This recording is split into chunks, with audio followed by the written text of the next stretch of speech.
उसे हम सिलेबल कहते हैं। अब ये वन सिलेबिक वर्ड कुछ होते हैं, कुछ वर्ड्स 2 सिलेबल के होते हैं, कुछ 3, कुछ 4। उनके एग्जांपल्स देखेंगे। 1 सिलेबल में अर्थ, अर्थ को हमने एक बार में बोला, बिना वॉइस बीच में साउंड ब्रेक नहीं हो रही है या पॉज नहीं हो रहा है। Earth, on, at, put, jump etcetera. 2 syllable में teacher, teacher 2 sound, future 2 sound, nature etcetera. इस तरह के 2 सिलेबल वर्ड हो गए। 3 सिलेबल में beautiful, beautiful 3 syllable. Sensitive, sensitive 3 syllable. Detective, detective ये भी 3 सिलेबल हो गया। अब आते हैं 4 सिलेबल में, तो कॉम्प्लिकेटेड होगा, कॉम्प्लिकेटेड, कॉम्प्लिकेटेड 4 सिलेबिक वर्ड हो गया।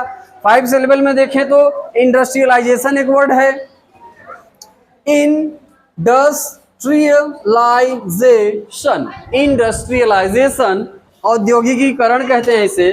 कॉम्प्लिकेटेड मीन्स होता है जटिल या कठिन, वेरी हार्ड। तो ये हो गए सिलेबल, 5 सिलेबिक वर्ड है ये 4 सिलेबल का।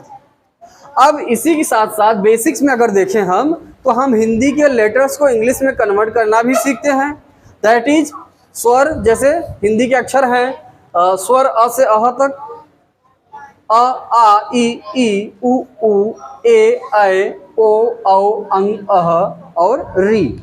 उ के बाद री आता है मोस्टली।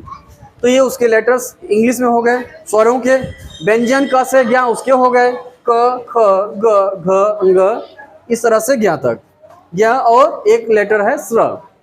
फिर इन्हीं स्वर और व्यंजन का हम यूज करके, यानी स्वर क्या है, मात्राएं हैं, और व्यंजन क्या है, अक्षर है। तो अक्षर में मात्रा लगा के हम शब्द और 12 खड़ी भी बनाते हैं, जिसे हम 12 खड़ी को ककहरा भी कहते हैं। क का, की कु कु, के कै को कौ कं कह। तो जब हम अक्षर जान गए, मात्राएं जान गए, तो शब्द बना लेंगे, उन शब्दों की स्पेलिंग बना लेंगे। जैसे मोहन, सोहन। तो अगर मोहन और सोहन हम देखें तो यहाँ पे स्पेस है, मोहन, मोहन में ह और न में कोई मात्रा नहीं है, म में ओ की मात्रा है, तो से म होता है, ओ की मात्रा के लिए ओ होता है। और हम जानते हैं कि जिन अक्षरों में मात्राएं नहीं दिख रही हैं उसमें आ की मात्रा छिपी होती है। तो MOHAN मोहन, शिवान, SH छोटी ई के लिए आई, व के लिए वी, ए के लिए ए और एन के लिए न, शिवान। इस तरह से कई नाम होते हैं, उनकी स्पेलिंग बनाना सीख लेते हैं। तो उम्मीद करते हैं आप लोग को ये समझ में आया होगा। इंपॉर्टेंट सेशन है, बहुत ही बेसिक्स है। इंग्लिश लैंग्वेज का जब 0 लेवल है, इन चीज़ों को आपको रिवाइज कर लेना चाहिए। अगर आपकी रीडिंग स्लो है, आपको लेटर्स पढ़ने में समझने में प्रॉब्लम्स होती हैं, तो आप क्या करेंगे, इनको रिवाइज करके इनकी प्रैक्टिस करेंगे ताकि आपको आने लगे। आपका बेसिक्स क्लियर हो जाएगा तो आपका लेवल अप होगा।